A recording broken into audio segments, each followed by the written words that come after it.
Bismillahirrahmanirrahim. Assalamualaikum warahmatullahi wabarakatuh. Salam sejahtera bagi kita semua. Perkenalkan, saya Imam Sadikin, salah satu dosen pada program studi ilmu kelautan, jurusan perikanan dan kelautan, Fakultas Pertanian, Universitas Malikus Saleh. Pada kesempatan ini, izinkan saya menyampaikan pernyataan diri dosen dalam unsur Tridharma Perguruan Tinggi PDD UKTPT pada bidang pengajaran sebagai salah satu syarat dalam sertifikasi dosen tahun 2026.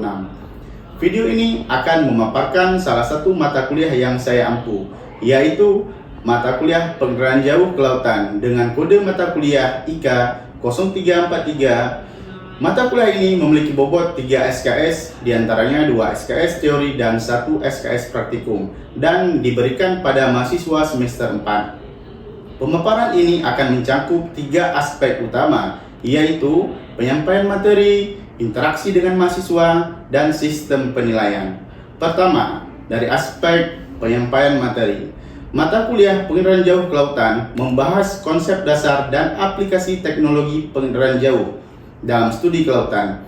Mahasiswa mempelajari prinsip akuisisi data satelit, sistem sensor, serta platform untuk memantau parameter penting seperti suhu permukaan laut, klorofil A, dinamika garis pantai, hingga pemetaan ekosistem pesisir seperti terumbu karang, mangrove, dan lamun. Capaian pembelajaran mata kuliah yang diharapkan adalah mahasiswa mampu menganalisis konsep dasar fisika penginderaan jauh, mengoperasikan perangkat lunak, pengolahan citra satelit, serta penerapan algoritma yang tepat untuk mengekstrak informasi kelautan guna memecah berbagai macam masalah di bidang oceanografi, ekologi, dan konservasi laut. Kedua, aspek interaksi pembelajaran. Sistem pembelajaran pada mata kuliah ini dilaksanakan dalam bentuk tatap muka dan praktikum laboratorium selama 16 kali pertemuan. Untuk membangun interaksi yang komunikatif dan dua arah, saya menggunakan beberapa metode pembelajaran, di antaranya kuliah interaktif, diskusi kelompok, demonstrasi perangkat lunak, hingga project-based learning. Interaksi juga dibangun secara intensif saat mahasiswa melaksanakan praktik pengolahan citra satelit kelautan secara mandiri maupun berkelompok di laboratorium. Ketiga, aspek sistem penilaian. Penilaian dirancang secara transparan dan terukur sesuai dengan rencana pembelajaran semester. Evaluasi dilakukan melalui beberapa komponen dengan bobot sebagai berikut. Yang pertama, tugas terstruktur sebesar 20%, yang kedua, kuis sebesar 10%, yang ketiga, UTS atau ujian tengah semester 10%, yang keempat, ujian akhir UAS sebesar 10%, yang kelima, aktivitas partisipasi termasuk keaktifan diskusi dan praktikum sebesar 20%, dan yang terakhir, hasil proyek pemetaan spasial kolaboratif dengan bobot terbesar yaitu 30%. Selanjutnya, saya akan menampilkan cuplikan rekaman proses pembelajaran tatap muka untuk mata kuliah penginderaan jauh kelautan. Selamat menyaksikan. Baik, assalamualaikum warahmatullahi wabarakatuh. Waalaikumsalam warahmatullahi wabarakatuh. Perkenalkan, nama saya Imam Sadikin. Hari ini kita masuk pada pertemuan ke-13, di mana kita akan membahas pengolahan citra lanjut, yaitu data klorofil A dan data suhu permukaan laut. Bisa dilihat di depan, kita akan bahas parameter oceanografi, prediksi fishing ground, dan pengolahan citra lanjut.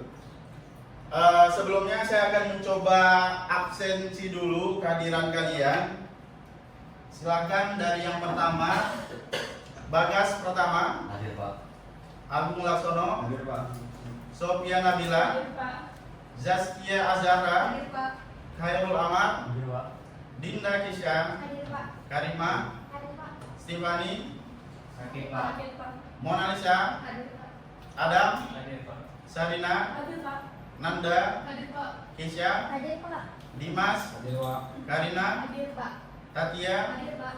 Alfatan. Hadir, Pak. Rizda. Hadir, Pak. Muhammad Aiman. Hadir, Pak. Sabita. Hadir, Pak. Amaliani. Hadir, Pak. Dinda. Hadir, Pak. Farhan. Hadir, Pak. Aisyah. Hadir, Pak. Najwa. Hadir, Pak.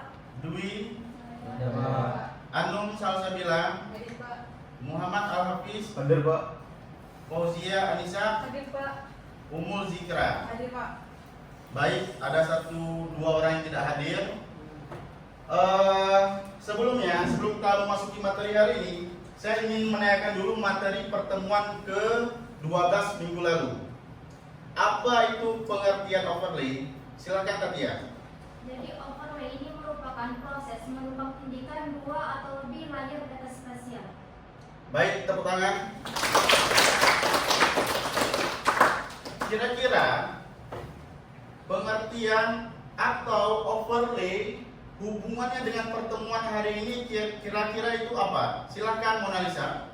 Menurut saya Pak, hubungan antara pertemuan 12 dan 13 ini di mana kita akan menggabungkan data klorofil serta data suhu permukaan laut untuk menampilkan zona atau daerah yang memiliki potensi penampakan ikan. Oke, beri aplaus.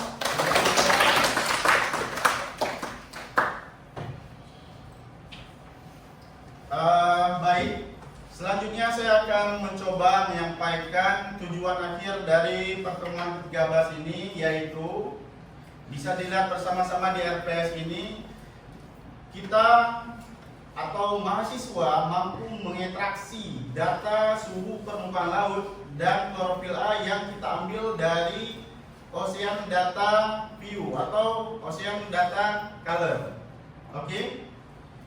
Oke, selanjutnya saya akan mencoba membahas dulu apa sih klorofil A itu atau apa sih suhu permukaan laut.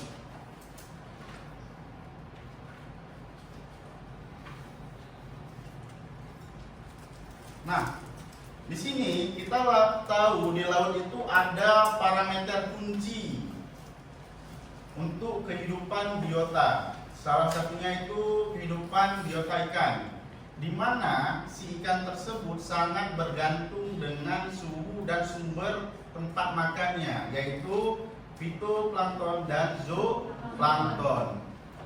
Dan kita tahu salah satu dari klorofil itu merupakan yaitu fitoplankton.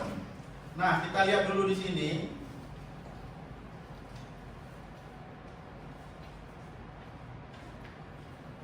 Kita bahas dari suhu permukaan laut dulu. Suhu permukaan laut itu pada lapis yang atas pada umumnya lebih tinggi dan semakin ke dalam semakin rendah. Jadi misalkan suhu permukaan laut itu 30, itu semakin dalam ke dalam itu semakin menurun suhunya. Dikarenakan oleh apa? Dikarenakan oleh lapisan atas langsung menerima cahaya matahari. Jadi panasnya itu diserap dulu oleh lapisan atas pada permukaan air laut.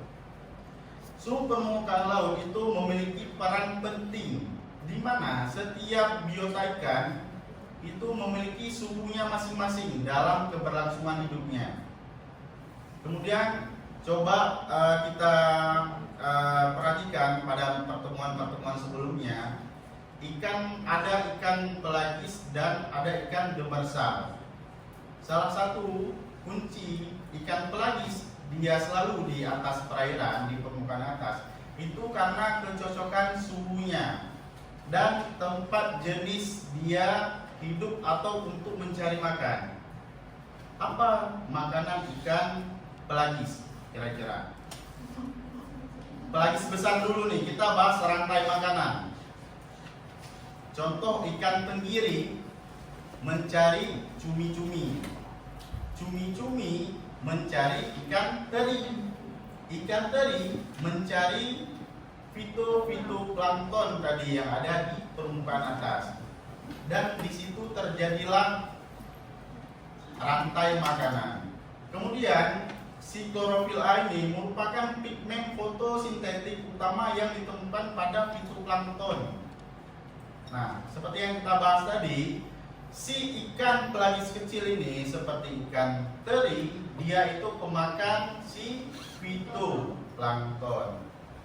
Dan saat ikan teri memakan fito, kemudian cumi-cumi memakan si teri dan si tenggiri memakan cumi-cumi, dan terjadilah rantai makanan di permukaan laut. Oke, sampai di sini paham ya?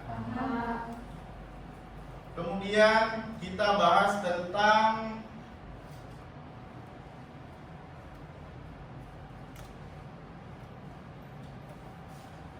konektivitas ekologi. Tahu pengertian ekologi? Ekologi merupakan hubungan antara makhluk hidup dan lingkungan. Ada hubungan timbal balik di situ. Lingkungannya bagus, banyak biotanya bagus, dan dia menyupport juga lingkungannya hidup bagus juga. Seperti ikan Nemo. Ikan Nemo apa bisa dia hidup tidak di terumbu karang? Tidak. Kebanyakan ikan Nemo itu hidupnya memang di sekitar terumbu karang. Nah, ini yang seperti kita bahas tadi, prediksi pergerakan ikan kita dapat baca dengan melihat pergerakan klorofil A yang ada pada citra satelit. Nah, kita balik lagi pada pertemuan hari ini. Kita mencoba mengekstraksi data citra bulan 1 sampai bulan 6 dan kita akan melihat pergerakan klorofil. Sehingga kita dapat membaca pergerakan ikan di permukaan. Yang pertama ikan pelagis tadi. Karena setiap ikan itu sebenarnya dia mempunyai tempat nyaman. Apabila dia nyaman, maka tempat dia memijak pun akan semakin bagus. Nah, kita bahas selanjutnya itu ada upwelling dan front.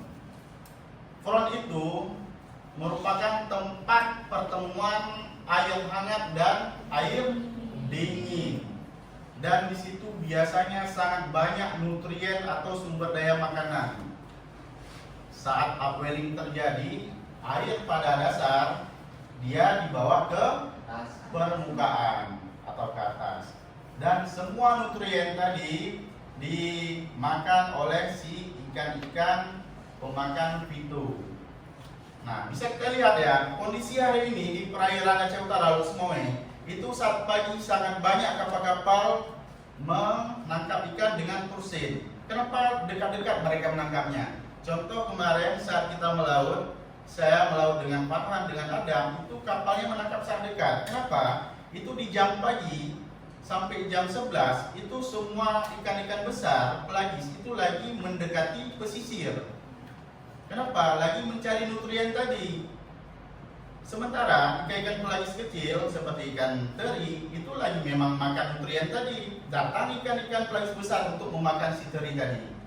Nah, makanya kemarin ikan tongkolnya itu cuma dapat sekitar 2 mil dari kota Laut Semoe. Nah, ada nanti videonya ya. Oke, selanjutnya saya akan menunjukkan contoh data klorofil dan data suhu permukaan laut. Kawan-kawan bisa lihat di sini merupakan yang pertama yang warna merah ini data suhu permukaan laut yang ada di dunia. Di mana kita bisa lihat bagian garis ekuator itu sangat merah. Kenapa? Karena garis ekuator atau tempat kita berada ini merupakan daerah paling lama matahari menyinari bumi. Oke, paham ya? Selanjutnya kita lihat peta klorofil. Kenapa di samping di dekat-dekat benua ini daratan, di samping daratan di situ warnanya hijau-hijau semua? Itu karena kita balik lagi tadi, nutrien paling banyak itu dihasilkan dari hulu ke hilir. Muara itu muara tempat berkumpulnya nutrien itu. Nah, makanya seperti saya bilang tadi, ikan-ikan besar datang ke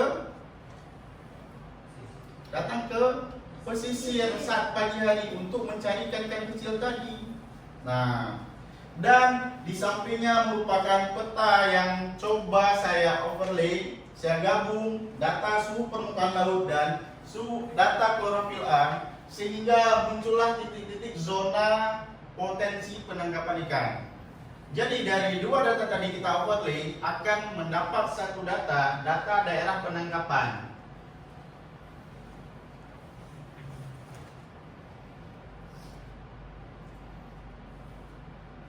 Nah, sekarang kita akan lanjut ke pengolahan citra klorofil, A, dan citra suhu. Oke, tolong diperhatikan dengan seksama.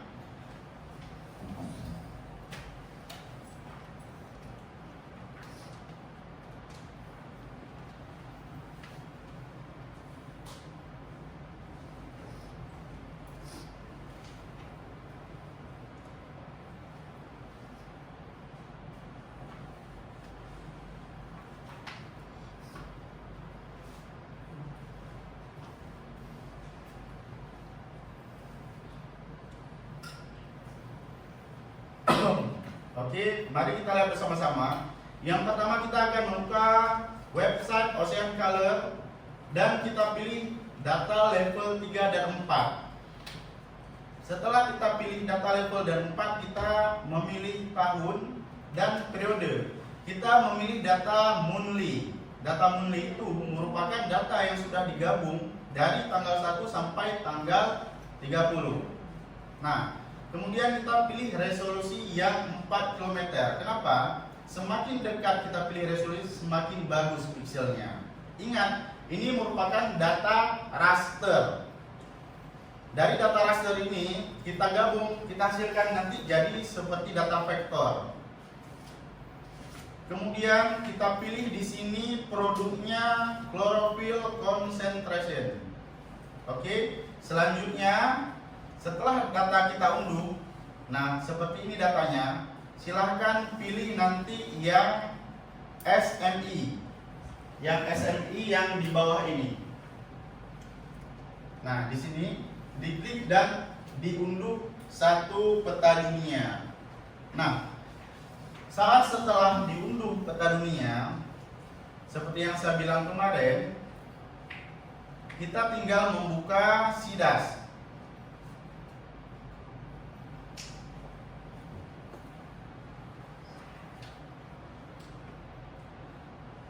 Setelah aplikasi SIDAS dibuka, kawan-kawan harus paham dulu fungsi tool yang ada di atasnya.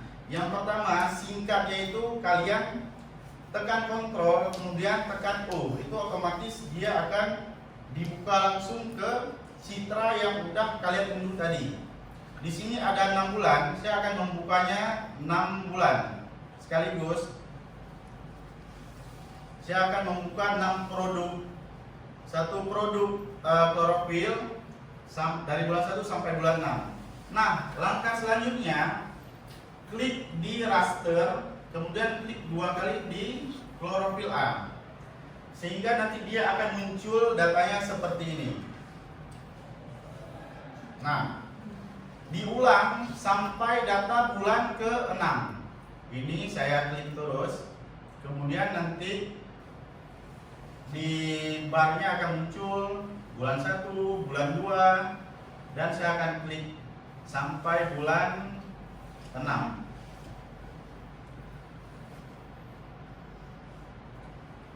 Nah, pertanyaannya sekarang, Pak, bagaimana cara kita melihat? Kan ini layarnya satu, nggak nampak semua. Nah, jawabannya kawan-kawan, kalian bisa pindahkan, klik dulu di yang pertama tadi, kemudian klik Windows, kemudian pilih yang pertama. Dia akan muncul ke 6-6-nya. Oke, tolong diperhatikan karena ini proses komputasi, jadi agak memakan waktu, dimana kalau internetnya bagus dia akan cepat munculnya.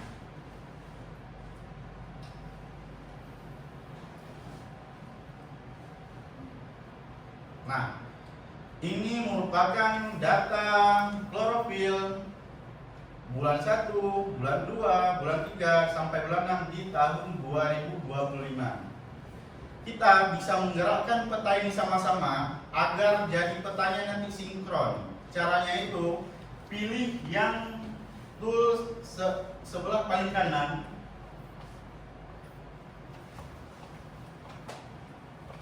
Ya, yang sebelah kanan itu yang sinkron, sehingga kita bisa memindahkan petanya ini bersama-sama seperti ini.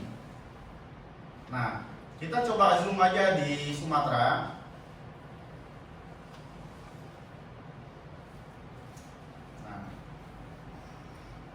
Nanti kita tunggu dulu sebentar. Kita akan melihat letak klorofil. Ini bulan 1. Secara visual kita sekarang belum bisa membedakan yang mana sih yang berubahnya, yang mana sih pergerakannya. Nah, ini kita jadikan peta dulu. Nah, kita tunggu sampai yang bulan 1-nya ini pixelnya itu terdownload bagus, sempurna.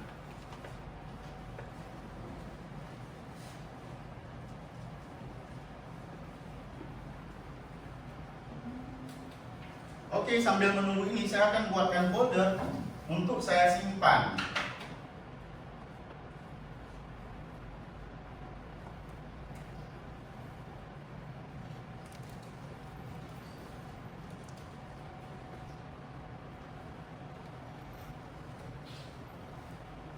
Nah, kita sudah lihat bersama-sama semua di sini secara visual mata kita.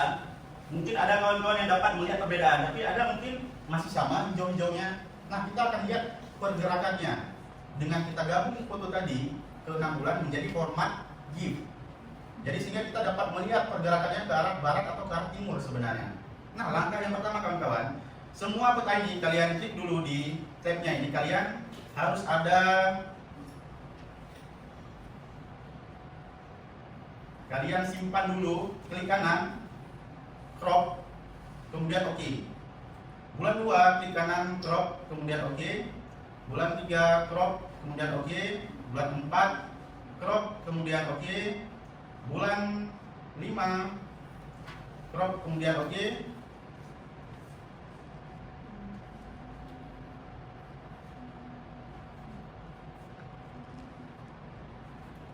Kemudian bulan 6 crop, OK. Nah, ini kita hapus saja yang tadi sehingga muncul yang baru kita crop. Fungsi crop itu adalah untuk memilih zona atau wilayah yang kita mau saja kawan-kawan. Jadi kita tidak perlu semua wilayah. Jadi kita dapat pilih daerah yang akan kita teliti.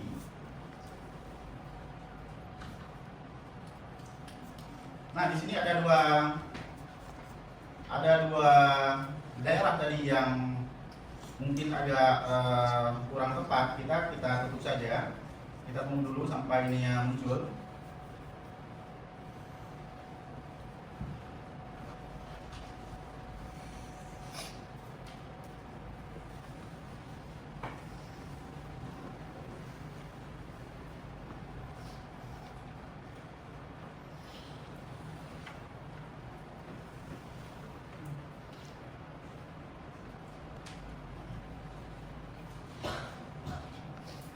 Nah, coba kawan-kawan lihat di depan. Ini ada tadi peta bulan 1, bulan 2, bulan 3, dan bulan 4. Kita coba jadikan ini menjadi, pilih JPEG, format JPEG, kemudian kita simpan satu. Nah, ini dia jadinya seperti ini. Sebelumnya kawan-kawan, kita harus pastikan dulu dia ada gridnya. Saya lupa masukkan grid. Kita masukkan grid, kita klik tombol yang ada di atas show map grid layer. Klik toolbarnya, kemudian muncul gridnya. Kemudian kawan-kawan ulangi lagi, klik di sini view export color bar. Nah, sehingga muncul dia seperti ini nilainya, nilai klorofil, warnanya kita bisa baca.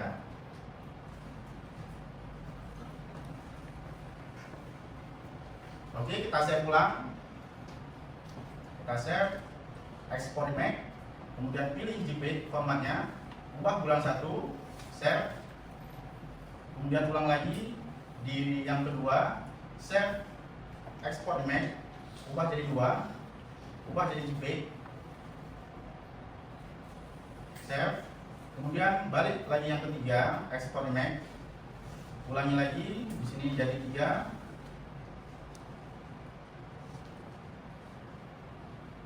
Save. Kemudian yang keempat. Nah, yang terakhir.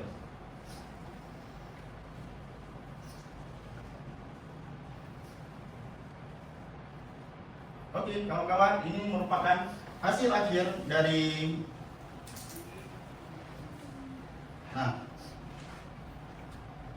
kira-kira kawan-kawan bisa melihat perubahan klorofil dari bulan 1 ini, kemudian bulan 2 ini, bulan 3 ini, bulan 4 ini. Kira-kira pergerakan klorofilnya ke arah barat atau ke arah utara? Barat. Oke, sekarang kita siap buka sesi diskusi tanya jawab. Silakan kawan-kawan yang kurang paham. Oke, silakan. Namanya? Nama saya Muhammad Aiman. Itu kan Pak pergerakan klorofilnya yang dilihat dari masa lalu. Apa bisa Pak dilihat pergerakan klorofil di masa yang akan datang? Bisa. Nah, pertanyaan yang sangat bagus. Apakah kita bisa melihat pergerakan klorofil di masa yang akan datang? Kita tahu dulu, musim di dunia itu ada berapa musim? Ayo. Di bagian Indonesia ada dua musim. Di bagian Eropa ada empat musim. Nah, kita ada musim barat dan musim timur. Ada musim kemarau dan musim hujan. Nah, jadi setiap tahun polanya sama kan? Jadi kita bisa melihat pergerakan klorofilnya itu setiap tahunnya itu dari musim barat, pergerakan dari barat itu ke arah timur. Kemudian saat musim timur, pergerakan klorofil dari arah timur ke barat. Yang tidak bisa kita prediksi jumlah klorofilnya banyak atau sedikit. Nah, tapi kalau pergerakannya itu bisa kita dapat prediksi. Kenapa? Karena saat angin musim barat, dia dengan serta-merta membawa si klorofil tadi karena berada di permukaan air bergerak dari barat ke timur. Saat musim timur, klorofil yang ada di permukaan dibawa juga dari timur ke barat. Nah, seperti itu karena kita setiap tahun sama. Oke, Pak Tan? Baik. Selanjutnya kita akan melihat hasil yang kita convert tadi. Nah, ini dia. Yang pertama, tinggal kita kopas ke dalam folder tugas kita, kemudian kita paste, kemudian pilih extra here. Nah, nanti akan muncul. Nah, ini kawan-kawan, bisa kita lihat dari bulan 1 pergerakannya itu dari barat ke timur. Nah, dari sini besar, kecil, kecil, kecil. Oke, ini merupakan hasil pengolahan citra kita pada hari ini. Di minggu depan kita akan menambahkan citra suhu permukaan laut dan kita akan mencoba menggabungkan menjadi zona potensi penangkapan ikan. Baik, sekarang kalian punya tugas. Nah, yang pertama tugasnya itu kalian download data suhu permukaan laut dari bulan 1 sampai bulan 6 juga. Kemudian kalian buatkan sampai jadi hasilnya seperti ini. Oke, dikumpulkan minggu depan pada jam yang sama seperti kita memulai perkuliahan. Ada pertanyaan terkait tugas? Oke, semua yang mengerti? Saya tutup perkuliahan hari ini. Assalamualaikum warahmatullahi wabarakatuh. Waalaikumsalam warahmatullahi wabarakatuh.